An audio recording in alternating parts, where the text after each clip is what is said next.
No próximo capítulo da novela Três Graças, o clima será de segredos, invasões e paixões inesperadas. A noite cai pesada sobre a cidade quando Bagdá, impaciente com as dívidas de Raul, decide agir. Ele organiza o grupo e distribui ordens rápidas. Ninguém falha hoje. Em silêncio, os meninos seguem suas coordenadas até a casa de Arminda. Lá, Bagdá força a janela e se depara com a escultura As Três Graças, iluminada pelo luar.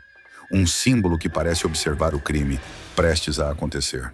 Enquanto isso, em outro ponto, Raul é surpreendido pelo próprio Bagdá, cobrando sua dívida com brutalidade. A tensão explode e o rapaz tenta negociar, mas o bandido não quer conversa. No mesmo instante, Josefa, sentindo o pressentimento de que algo terrível acontece, liga em pânico para Arminda. A casa foi invadida. A vilã fria ignora o pedido da mãe. Antes de continuar, clique no botão de gostei, se inscreva no canal e comente de qual cidade você assiste a novela. Gerluce tenta acalmar Josefa, que se diz abalada pela última discussão com Arminda. Ela me trata como inimiga, lamenta a matriarca. Gerluce finge tranquilidade, mas seu olhar revela preocupação com a saúde da mãe e o peso das decisões que ainda precisa tomar. Enquanto isso, no bairro da Chacrinha, Viviane recebe flores inesperadas de Leonardo. A farmacêutica sorri surpresa, e Gerluce, observando a cena, pressente o perigo. Nada vindo dessa família é inocente, comenta, desconfiada das intenções do filho de Ferete. Mais tarde, Meg, distraída, percebe algo estranho no jeito como Lucélia fala de Júnior. Há um tom possessivo, conclui. Por fim, em meio ao caos da noite, Gerluce encontra refúgio em Paulinho. O encontro, que começa com um abraço de consolo, termina com beijos tímidos. O início de um romance que nasce em meio às sombras. E enquanto a cidade dorme, o som distante de passos ecoa na casa de Arminda, onde segredos antigos começam, mais uma vez, a se mover. O destino de Arminda vai começar a ruir pelas mãos de alguém que ela jamais imaginaria. Cláudia, a empregada discreta, fiel e aparentemente ingênua, será a responsável por puxar o fio da meada que pode desmascarar a patroa. A trama vai se intensificar quando a funcionária, acostumada a se manter em silêncio, acabar no centro de uma teia de segredos, traições e mortes encobertas há anos.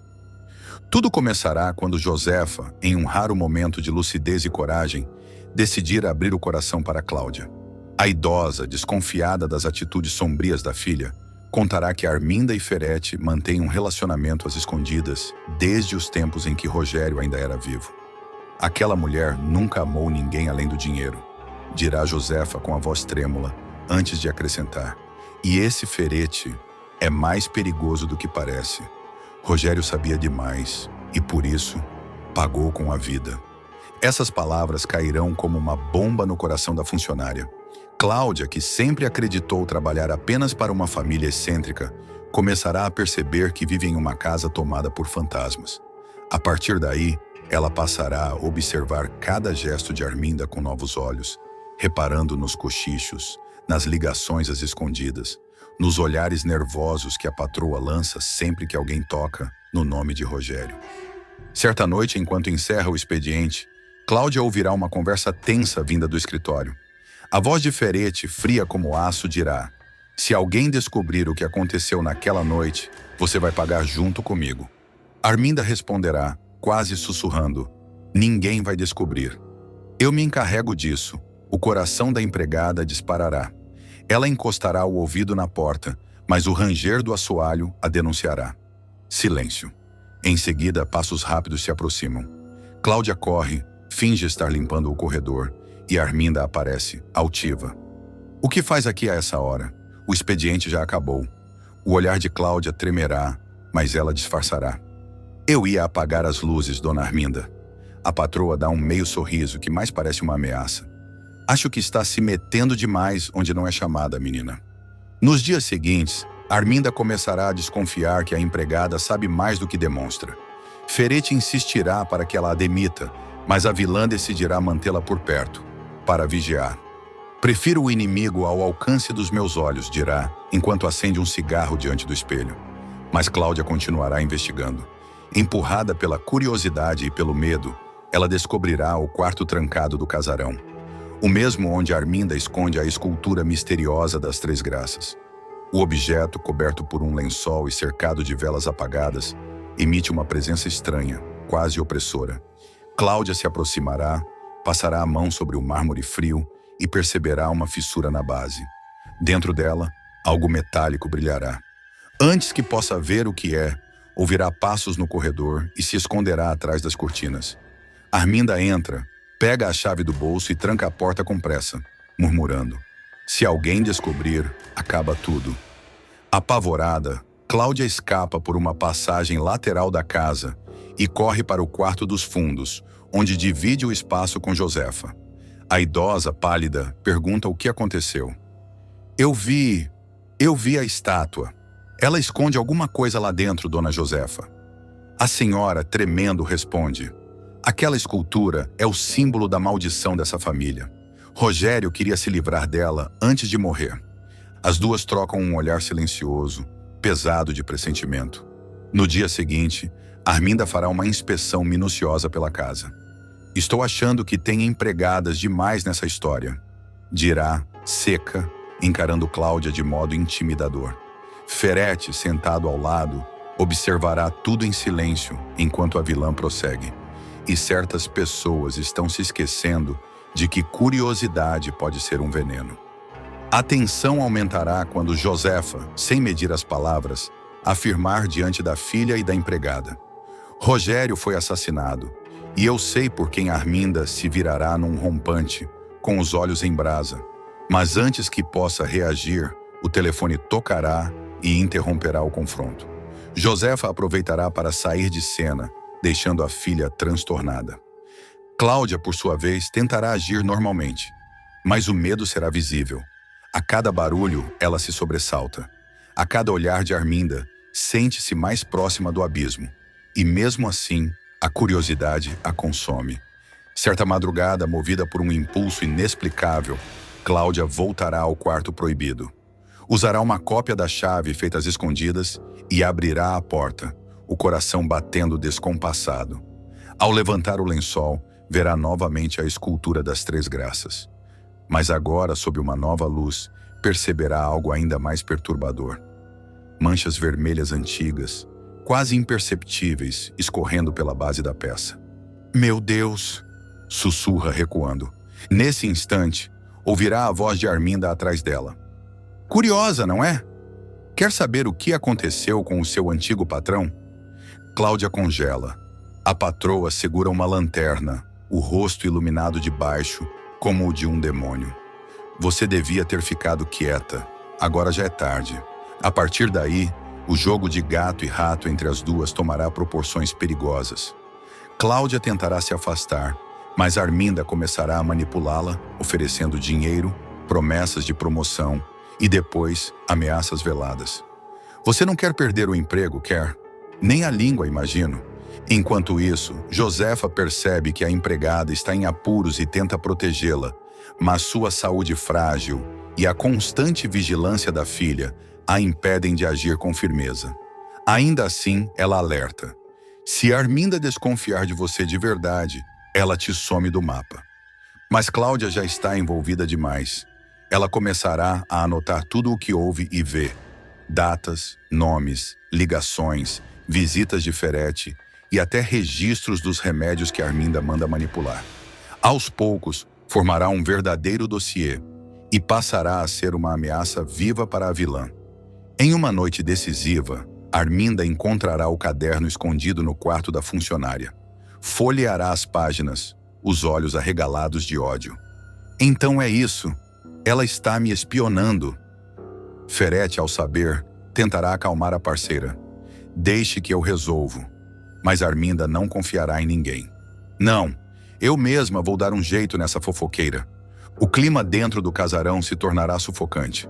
Cláudia perceberá que algo está prestes a acontecer. As portas se fecham sozinhas, o telefone toca e ninguém responde, e à noite ela ouve passos atrás da parede. Até que, em um domingo, ao limpar o corredor, encontra um bilhete preso sob a escultura. "Eu sei o que você viu." O terror tomará conta de Cláudia. Ela tentará pedir demissão, mas Arminda, com falsa doçura, insistirá. Nem pense em me deixar agora. Você é indispensável. Cláudia passa a ser vigiada o tempo todo. Cada passo, cada olhar, cada suspiro dentro da casa de Arminda parece monitorado. A patroa, fria e calculista, faz questão de manter o controle psicológico sobre ela. Você deve estar cansada, Cláudia. Talvez precise de um descanso permanente, dirá com um sorriso envenenado. Ferete tentará dissuadir a comparsa. Não vale a pena sujar as mãos com uma empregada. Mas Arminda, obcecada, responde. Ela sabe demais. Se abrir a boca, né, acaba tudo. A tensão chega ao ápice quando Cláudia decide fugir. No meio da noite, ela junta o pouco que tem e tenta sair pelos fundos. Mas ao abrir a porta, dá de cara com a vilã. Arminda, com um olhar gélido, bloqueia a saída. Aonde pensa que vai? Cláudia, tremendo, encara a patroa e solta o que vinha engasgado há dias. Eu sei que a senhora matou o Rogério, e um dia todos vão saber também. O silêncio que se segue é mortal. Arminda avança, mas é interrompida pelo som de uma sirene ao longe. Pela janela, luzes azuis piscam no portão. É Josefa que, antes de desmaiar, conseguiu ligar para a polícia e denunciar a própria filha. Arminda empalidece. A velha me traiu, murmura, tentando disfarçar o pânico. Ferete surge no corredor e grita. Eles estão aqui! Cláudia aproveita o momento para correr e se esconder atrás da escultura das Três Graças. A polícia invade o casarão, mas ao abrir a porta do quarto secreto, encontra apenas o símbolo de mármore, imponente, com uma rachadura maior do que antes. E dentro dela, os restos do medalhão de Rogério, a prova que todos buscavam. Uma trama sombria e perturbadora vai ganhar força. Samira manipula Raul ao revelar um passado oculto e o convence a tomar uma decisão capaz de mudar vidas para sempre. A vilã, movida por ambição e segundas intenções, enxergará no bebê que Joelle espera de Raul uma nova oportunidade de lucro dentro da rede clandestina de tráfico de crianças que opera silenciosamente na região. Desde o primeiro encontro na fundação, Samira percebe o ponto fraco do rapaz, a insegurança. Raul está dividido entre o medo da paternidade e o despreparo emocional para enfrentar a nova realidade. É justamente nesse abismo que a vilã se infiltra, oferecendo uma aparente compreensão. Ela fala manso, se mostra solidária e finge entender as angústias que o consomem. A vida nem sempre nos dá o que merecemos, Raul. Às vezes, é preciso abrir mão para não sofrer ainda mais, dirá, com aquele olhar calculado que mistura piedade e manipulação. Para conquistar a confiança do filho de Arminda, Samira decide abrir as feridas de um passado cuidadosamente encoberto. Eu sei o que é ter que fazer escolhas impossíveis. Começa, fingindo emoção. Ela revela ter vivido na Europa, mergulhada no caos das drogas e da miséria. Expulsa do quarto onde morava, grávida e sem recursos, foi abordada por uma misteriosa senhora nas ruas de Paris. Ela me olhou nos olhos e disse que podia me ajudar. Tudo o que eu precisava era confiar. Contará entre suspiros e lágrimas falsas. Raul, sensibilizado, se aproxima mais. E o que aconteceu depois? Questiona, quase em tom de compaixão. Samira, calculista, faz uma pausa longa antes de prosseguir. Eu aceitei a proposta. Entreguei meu bebê em troca de uma quantia que, na época, significava a sobrevivência. Achei que estava salvando a criança do inferno que era minha vida. A cena é carregada de emoção e ambiguidade. Mas a revelação que vem em seguida é ainda mais perturbadora. Aquela senhora fazia parte de uma organização. Eles diziam que encontravam famílias ricas e seguras para crianças sem destino. Nunca perguntei detalhes. Só sei que cumpri minha parte e, graças àquele dinheiro, consegui recomeçar. Raul se mostra dividido. O peso da história o toca, mas algo o incomoda. Você sabe o que aconteceu com seu filho? Pergunta. Samira dá de ombros com um meio sorriso enigmático. Não sei, e sinceramente, prefiro não saber. Acredite, Raul, algumas verdades só machucam. O importante é que ele deve estar bem. Melhor do que estaria comigo. O rapaz franze o senho, ainda tentando compreender a frieza nas palavras dela. Mas e se essa tal organização não for o que parece? E se for algo ilegal? Questiona. Samira responde com serenidade forçada. Não são pessoas más, Raul. Apenas discretas. É um sistema paralelo, entende? Não tem endereço, nem registro, mas funciona. Não existe exploração, só uma troca de destinos. A cada frase, a vilã semeia uma mistura de culpa e dúvida no coração do rapaz. Raul começa a repensar se realmente tem condições de criar uma criança. Se Joely, ainda tão jovem e instável, não estaria se precipitando ao querer assumir tudo sozinha. Samira percebe o conflito interno e aperta o golpe. Você é um bom homem, Raul, mas às vezes o amor não basta. Às vezes o que parece certo hoje pode destruir 2 vidas amanhã. Nos dias seguintes, Raul volta à fundação sob o pretexto de resolver pendências, mas o verdadeiro motivo é outro. Ele quer ouvir mais de Samira. Ela, ciente da fragilidade emocional do rapaz, reforça o discurso de sacrifício disfarçado de altruísmo. Joely é uma menina doce, mas vive num mundo que não perdoa.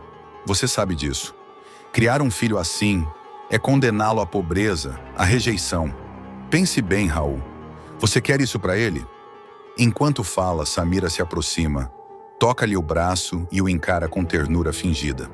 Quando entreguei meu filho, eu também achei que estava me destruindo. Mas com o tempo percebi que era o contrário. Dei a ele uma chance de viver dignamente. Hoje, quando penso nele, só sinto gratidão. Raul, vulnerável, começa a enxergar o ato da vilã como uma espécie de redenção. E se Joely nunca aceitar isso? Pergunta hesitante. Samira rápida responde. As pessoas mudam, Raul. A dor transforma. Se você me der o contato dela, talvez eu consiga convencê-la. Ninguém precisa saber. Seria como um favor anônimo. A conversa deixa o rapaz atordoado. As palavras de Samira ecoam na cabeça dele durante dias. Entre o remorso e a dúvida, ele passa a evitar Joely, criando um abismo entre os dois. A jovem, por sua vez, percebe a distância e tenta descobrir o motivo, mas Raul se esquiva. Só quero o melhor para você, diz sem encará-la.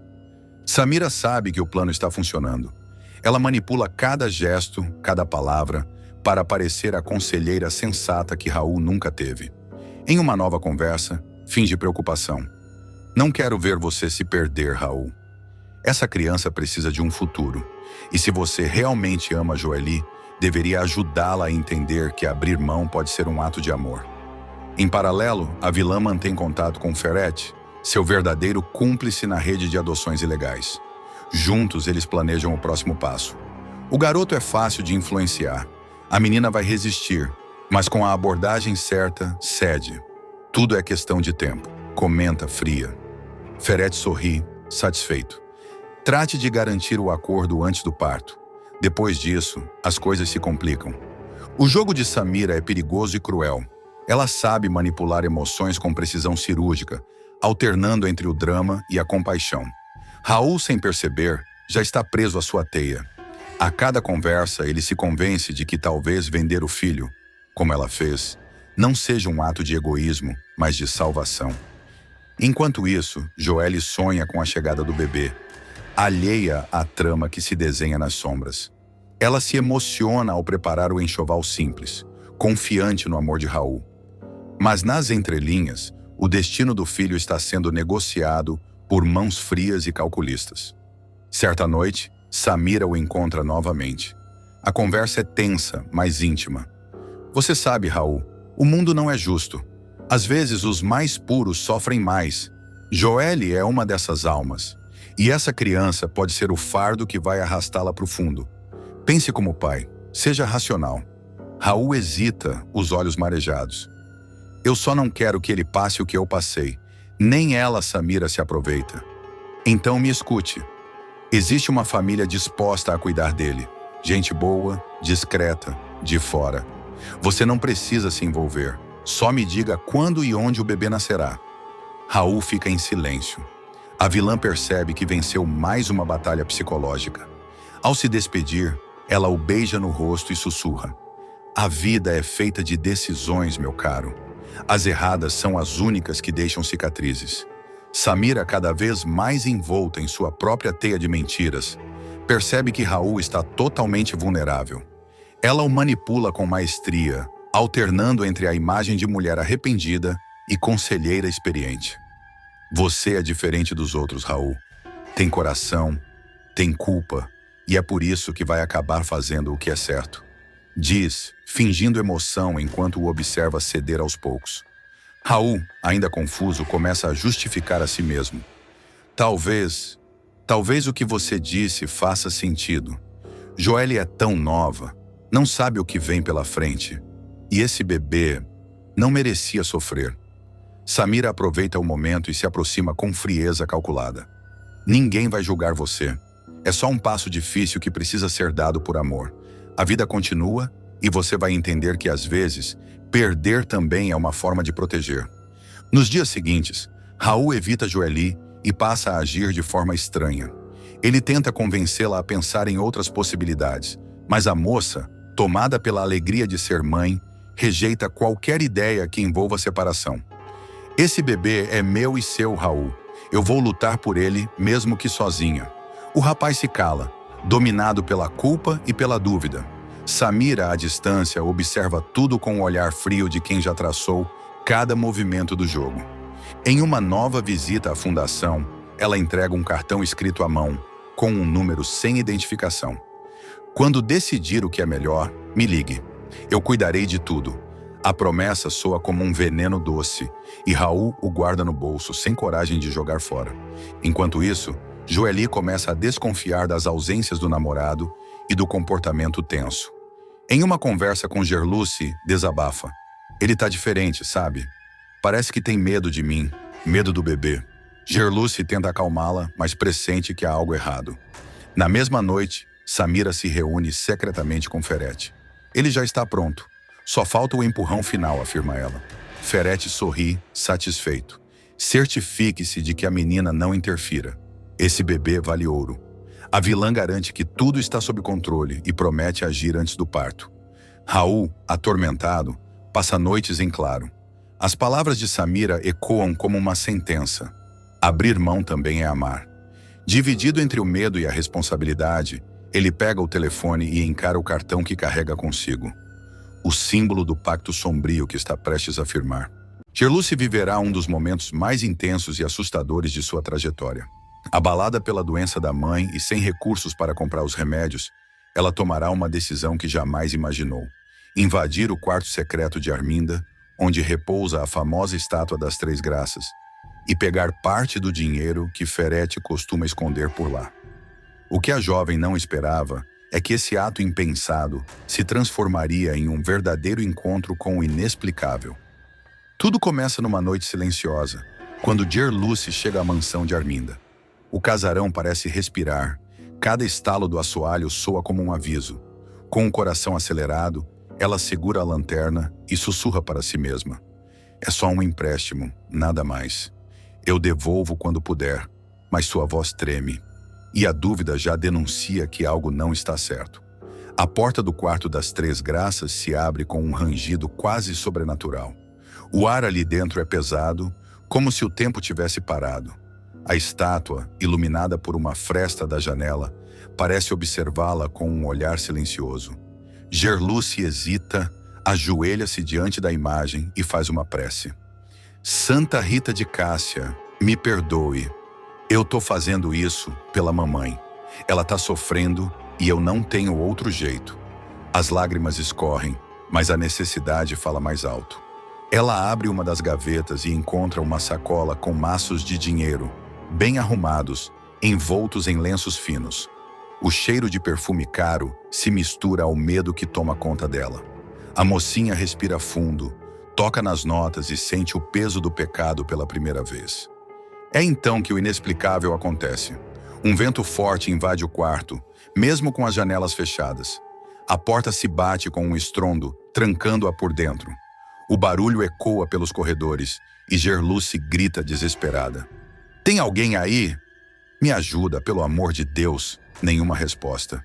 A imagem da santa parece brilhar mais forte e ela sente uma presença que a observa. Tremendo, Gerluce cai de joelhos. Captei sua mensagem, minha Santa Rita. Não era para eu fazer isso, né? Eu entendi, sussurra chorando. Os minutos seguintes são de puro pavor. Ela tenta abrir a porta, mas nada se move. A lanterna pisca, as sombras dançam pelas paredes e o som de algo caindo no chão a faz gritar. Eu prometo que nunca mais mexo em nada. Eu juro, minha santa, me tira daqui, implora. E como se fosse um milagre, o trinco se solta sozinho. A porta se abre lentamente, sem ninguém do outro lado. Gerluce não pensa duas vezes. Corre para fora, ainda com o dinheiro nas mãos, mas logo volta, tomada por um sentimento maior que o medo. Ela devolve o dinheiro para o mesmo lugar, ajeita as sacolas e volta a ajoelhar-se diante da estátua. Me perdoa, eu errei, não quero mais isso para mim. O rosto dela está molhado de lágrimas e a respiração é curta. Ai, minha santa, eu sei que errei, mas não precisava ser tão dura comigo por causa disso. Agora eu tô perdida e mal paga, murmura entre soluços. A lanterna apaga de vez e a única luz que resta é a que vem da imagem. Uma sensação de paz, ao mesmo tempo assustadora e reconfortante, toma conta do quarto. Do lado de fora, o vento sopra diferente. Gerluce saiu cambaleando, ainda em choque. Na varanda, ela olha para o céu e faz o sinal da cruz. Nunca mais faço isso de novo. Nunca mais. Mas o destino parece ter outros planos. Quando chega em casa, encontra Lígia pior, tossindo sem parar. A culpa volta a apertar o peito. E será que a santa a castigou por ter ousado mexer no dinheiro sagrado? A jovem sente um arrepio, como se alguém a observasse. Naquela noite, o sono não vem. Cada vez que fecha os olhos, ela vê o rosto da santa, imóvel, mas com um olhar que a persegue. O som da porta batendo ecoa em sua mente, e a sensação de que algo a seguiu da mansão não a abandona. De manhã, ao acordar, encontra sobre a mesa uma pequena flor de jasmim, a mesma que havia deixado no altar da santa semanas atrás. O perfume é o mesmo. Gerluce fica imóvel. Foi ela, foi a santa. Sussurra, tomada por um medo reverente. Decidida a interpretar aquilo como um sinal de que precisa mudar, Gerluce vai até a igreja e acende uma vela. Eu vim agradecer por ter me tirado daquela casa viva e para pedir que a senhora me mostre outro caminho. A vela trêmula e o padre se aproxima devagar, percebendo o semblante perturbado da moça. Filha, o medo às vezes é um instrumento da fé. Às vezes Deus fala com a gente através do espanto, diz o religioso. Gerluce o escuta em silêncio, mas sente que dentro dela algo foi abalado de forma irreversível. De volta à chacrinha, os boatos sobre o quarto das Três Graças crescem. Alguns dizem que o local é amaldiçoado, outros juram que a santa protege quem tem o coração puro. Gerluce tenta se afastar das conversas, mas o olhar curioso de Ferete a persegue. Ele nota que algo mudou nela, uma serenidade estranha, quase inquietante. Tá tudo bem, menina? Tá com cara de quem viu assombração, provoca ele rindo. Gerluce apenas desvia o olhar e responde. Vi sim, mas nem todo mundo entenderia. A partir desse episódio, a jovem começa a evitar passar perto da mansão, mas sente que o destino insiste em cruzar seu caminho com o de Arminda. Cada vez que vê a patroa, o arrepio volta. E quando Viviane comenta que ouviu passos no quarto durante a madrugada, Gerluce empalidece. Deve ter sido o vento, tenta disfarçar, mas no fundo sabe que o vento daquela casa tem nome e talvez propósito. Enquanto isso, Arminda, sem imaginar nada do que aconteceu, percebe que a energia da casa está diferente. Desde que essa santa chegou aqui, tudo ficou estranho, comenta, observando a estátua. O ar muda, as cortinas se movem, e o clima na mansão parece carregar um segredo maior do que todos imaginam. Gerluce ainda tentará seguir sua vida como se nada tivesse acontecido, mas o episódio no quarto das Três Graças continuará a persegui-la como uma sombra. As noites se tornarão mais longas, o sono cada vez mais leve. Sempre que fecha os olhos, ela revive o momento em que a porta se trancou sozinha. Às vezes, acorda com a sensação de que alguém sussurra o seu nome, bem perto do ouvido. O medo se mistura à fé, e o arrependimento se transforma em promessa silenciosa. Mesmo assim, A realidade bate à porta, e com força. Lígia, sua mãe, piora. O dinheiro devolvido faria diferença, e Gerluce se vê atormentada pela dúvida. Será que a santa a castigou por não ter usado o dinheiro para salvar a mãe? Ou foi justamente o contrário, uma provação para testar sua fé? O dilema a consome até que ela toma uma decisão drástica: procurar Arminda pessoalmente. Com o coração apertado, Gerluce bate à porta da mansão. Ferete a atende, surpreso com a visita. "O que você quer aqui, menina? Arminda não recebe gente da sua laia sem avisar", dispara ele debochado. Mas Gerluce não se intimida. "Eu preciso falar com ela. É sobre o quarto das 3 graças." As palavras bastam para mudar o semblante do capataz. Ele a encara, sério, e a deixa entrar. Ao pisar novamente naquele chão, o mesmo arrepio retorna. As paredes parecem observar, e o silêncio pesa como chumbo. Quando Arminda surge com seu olhar frio e altivo, Gerluce respira fundo e fala com voz firme. "Eu entrei no quarto da senhora, peguei o dinheiro e devolvi. Tava desesperada, mas algo lá dentro não me deixou seguir com isso." A dondoca fica imóvel, sem reação imediata.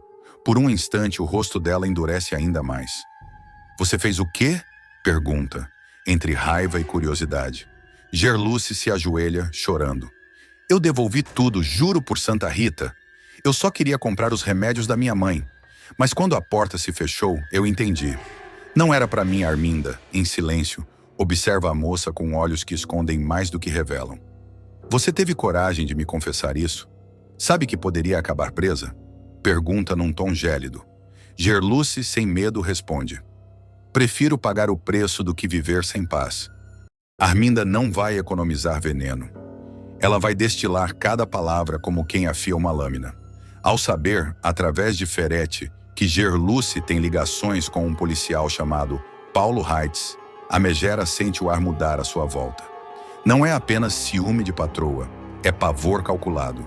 Em voz baixa, cortante e com um sorriso que não alcança os olhos, ela promete neutralizar qualquer risco. Não é uma promessa vazia, é uma sentença em espera. A cena se abre no escritório escuro de Arminda, luz filtrada por cortinas pesadas. Ferete chega agitado, com informações coladas ao corpo como manchas. Conta rápido como viu Gerluce trocando mensagens, saindo em horários estranhos, conversando às escondidas com um homem que não é da família. Ferete diz o nome, Paulo Heitz, e Arminda engole o nome como se fosse um gosto amargo. Ela respira fundo, alonga as palavras como quem escolhe a ferramenta do crime. Vamos ver o que essa moça sabe. E se souber demais, a gente cala. Ferete tenta aconselhar prudência. Ele propõe manter Gerluce sob controle, observar, colher evidências antes de qualquer movimento brusco. Arminda, por baixo da postura teatral, concorda, mas com um plano paralelo. Manter a cuidadora perto, humilhá-la quando for preciso, sufocar qualquer possibilidade de aliança com a autoridade. Ela quer informação, não barulho, mas secretamente também quer que Gerluce sinta medo, medo que impeça a moça de ir mais longe. A vilã põe em marcha uma rotina de microviolências, pequenos cortes no pagamento, exigências humilhantes em público, tarefas inúteis pela madrugada. Tudo pensado para fragilizar, para mostrar que a casa não é lugar de escolhas. Arminda ordena a Ferete que amplie a vigilância. Cada saída, cada mensagem, cada visitante precisa ser registrado. Ela contrata, às escondidas, uma agência de recuperação de imagem, que na prática faz escutas e rastreios, pede relatórios. Ferete, relutante e obcecado, cumpre. Gerluce, por sua vez, começa a perceber o aperto. A mocinha sente olhos por toda parte. Coisas desaparecem, objetos mudam de lugar. Ela tenta racionalizar. Culpa do cansaço, do álcool de quem visita a casa, da lembrança do barulho da lancha. Mas o telefone apita com mensagens que não eram para ela. Fotos de Paulo Heitz, anotações sobre horários, um aviso implícito. Fique calma. A informação chega como uma corrente elétrica. Alguém está vigiando quem a vigia. A estratégia de Arminda ganha camadas. Ela decide anunciar que demitirá Gerluce por justa causa. Um aviso que serve para intimidar e para criar uma cortina de fumaça. Porém, no íntimo, aceita o conselho de Ferretti e mantém a cuidadora por perto, forçando-a a continuar servindo enquanto observa. Esse jogo de cena tem dois objetivos simultâneos. 1. Disfarçar a investigação que ela própria comanda. 2. Permitir que Gerluce continue tendo acesso a informações que, eventualmente, delatariam a trama antiga envolvendo Rogério. E é aqui que a lembrança do passado volta com força. Rogério, o marido de Arminda, morto, não é apenas tragédia. É uma sombra que reaparecerá e que complica planos. Nos corredores sussurram que Rogério foi vítima de um atentado, que a lancha explodiu numa noite de segredos e que Arminda e Ferretti têm mais do que um nome ligado ao caso. Tem um motivo e um risco. A reviravolta prometida pela trama é implacável. Provas escondidas, bilhetes queimados mal, testemunhas que esquecem e outras que lembram demais. O reaparecimento futuro de Rogério é um fantasma que impele Arminda a agir com ainda mais força agora. Se ele for visto vivo, se voltar a respirar, toda a arquitetura de mentiras que ela sustentou pode ruir. Enquanto isso, Gerluce tenta manter a rotina como se nada tivesse mudado. Cuida da casa, varre, prepara sopas, arruma os medicamentos, dedica tempo a Josefa. Mas a protagonista jovem tem uma coragem silenciosa. Ela começa a recolher, por instinto, pequenos indícios. Uma caixa que some, uma conversa ouvida atrás da porta, algo que parecia um acidente e que, quase sempre, revela uma intenção. Paulinho, por sua vez, não é um herói romântico. Ele aconselha cautela, orienta Gerluce a não confrontar de frente, a criar um histórico de pequenas anotações, a não falar com ninguém que não seja de confiança. Eles plantam uma rede de segurança tímida, fotos, horários, nomes. Arminda, por outro lado, afina sua retórica de ameaça. Em privado, em voz baixa e sem metáforas, ela repete que sabe o que é preciso ser feito, como fizeram com meu marido. A frase é um iceberg. Por cima, a insinuante crueldade. Por baixo, a memória de um corpo que deveria ter morrido, de um silêncio comprado. A referência ao passado é um recado para Ferretti e para quem mais entenda o código. Nada de piedade. Ferretti sente o peso e, às vezes, questiona os limites. Mas a ambição e o medo de que a história venha à tona fazem com que ele siga. A manipulação emocional de Arminda é sutil e eficiente. Ela usa a aparência pública de bondade para silenciar boatos. Sorrisos em eventos, ofertas públicas de esmolas, palavras de consolo gravadas para a imprensa. Por trás, ela cria um clima de terror administrativo na casa. Um olho que tudo vê, um poder que tudo decide. Essa dicotomia é o que torna a vilã mais perigosa. Ninguém desconfiaria de tanta generosidade enquanto ela trava a vida de uma jovem. Os ingredientes do conflito crescem, aliados inesperados aparecem. Uma vizinha que nota visitas estranhas, um ex-funcionário que guarda rancor. Cada nova presença é uma fagulha. Arminda então redobra as cautelas. Impede Gerluce de sair sozinha, passa a revisar as saídas de casa, obriga-a a assinar horas extras e até inventa regras para o sono da moça. Tudo isso com a desculpa de bem-estar da patroa. A tensão sobe quando Gerluce encontra, perdida numa gaveta, uma carta antiga que parece apontar para a verdade sobre Rogério. A carta não é a prova definitiva, mas basta para acionar duas frentes. De um lado, o pânico de Arminda. Se a carta vaza, todo o teatro cai. Do outro lado, a esperança de que a carta não vaze outro. A coragem de Gerluce, que pela primeira vez sente que pode unir pistas. Paulinho consegue checar a origem da carta. Rastreia selos, anota nomes. E a investigação toma forma. Arminda percebe que a casa já não é mais só um palco. A possibilidade de ser desmascarada a tira do sono. Em noites de insônia, ela reflete sobre as escolhas. O que fazer com Gerluce? Como neutralizar Paulinho sem chamar a atenção da corregedoria? As respostas se movimentam como peças num tabuleiro. Chantagens, subornos, um caso de calúnia plantado, uma armação que faça o policial perder a autoridade. Ferete, dividido entre o medo e um ressentimento que lhe queima por dentro, propõe medidas arriscadas: infiltrar uma testemunha na rotina de Gerluce, grampear seus poucos contatos, forjar provas de que ela é instável. Arminda, fria, concorda com metade das propostas e as adapta para que pareçam naturais. Uma denúncia aqui, uma suspeita ali. O plano não falha por incompetência, mas por húbris. Quanto mais próximas as peças ficam, mais provável é que alguém note o padrão. Enquanto isso, do lado de fora, rumores começam a circular, e a atenção de vizinhos curiosos e de um jornalista investigativo se aproxima como uma maré. A imprensa local, sempre faminta por fofocas de alta burguesia, já não se satisfaz com aparências. Um repórter começa a fazer perguntas discretas sobre a lancha, sobre a data da explosão, sobre as retiradas de dinheiro numa conta antiga. Arminda percebe o perigo e acelera o cronograma. Precisa sufocar o que possa crescer. Mas em novelas como esta, a pressão nem sempre gera obedientes. Ela também faz surgir riscos calculados. Gerluce, empurrada para um canto, não aceita se silenciar. Ela aprende a camuflar suas descobertas em pequenos gestos, troca bilhetes com Paulo, usa palavras que só os dois entendem. E cada bilhete é uma faísca. Cada passo dado por Gerluce é acompanhado por olhos que não perdoam.